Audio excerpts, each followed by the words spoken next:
आज आपण पर्यावरण दिनानिमित्त मान्य आमदार महोदय यांच्या उपस्थितीत आणि त्याचबरोबर MMRDA आणि विविध संस्था त्याच्यामध्ये rotary club, IMA, NIMA, schools, colleges यांच्या माध्यमातून उंबर्डे अमृतवन या ठिकाणी जवळपास 3000 झाडांचे वृक्षारोपण पर्यावरण दिवसचे औचित्य साधून या ठिकाणी केलेलं आहे। याच्यामध्ये विविध प्रकारची स्पीशीज आणि झाडांचा समावेश आहे आणि अर्बन फॉरेस्ट जे कॉन्सेप्ट आहे ते त्याला पूरक ठरणार आहेत।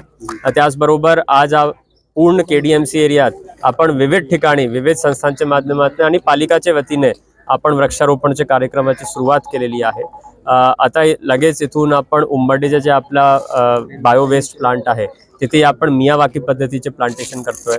यावर्षी कल्याण महानगरपालिकांनी असं ठरवलेलं आहे की मोठ्या प्रमाणात वृक्षारोपण लोक चळवळी करून करायचे, स्टुडंट्स आणि सगळ्यांना इन्व्हॉल्व करून, म्हणून मियावाकी पद्धतीचे असो, स्टॅगर्ड प्लांटेशन असो, रोड साईड प्लांटेशन असो, बांबू प्लांटेशन असो, वन स्टुडंट वन ट्रीच्या माध्यमातून प्लांटेशन असो, असे विविध संकल्पना घेऊन आपण पुढे जातोय। आणि हे फक्त एक दिवसाची ॲक्टिव्हिटी न करता एव्हरी मंथ काहीतरी वेगळी ॲक्टिव्हिटीज आपण करण्याचा एक प्लॅन केलेला आहे। त्याचबरोबर शासनाच्या निर्देशाप्रमाणे प्लास्टिक मुक्ती अभियान यावर्षीची मुख्य थीम आहे। त्या आधारेही आपण विविध प्रकारची जनजागृती करण्याचा प्रयत्न करतो। आजही ठिकठिकाणी through different organisations cycle rallies, जनजागृती रॅलीज आपल्या शहरात सुरू आहेत।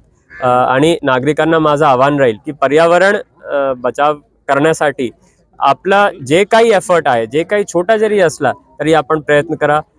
पाणी वाचवण्याचा प्रयत्न करा, पॉल्युशन कमी करण्याचा प्रयत्न करा, कचरा वर्गीकरण करण्याचा प्रयत्न करा, प्लास्टिक कमी वापरण्याचा आपण प्रयत्न करावा, एनर्जी आणि लाईट जेवढे आपण वाचू शकतो त्याचा प्रयत्न करावा, सोलारवर जिथे जिथे जाऊ शकतो आपण तिथे आपण वैयक्तिकरीत्यानेही वापर करण्याचा प्रयत्न करा।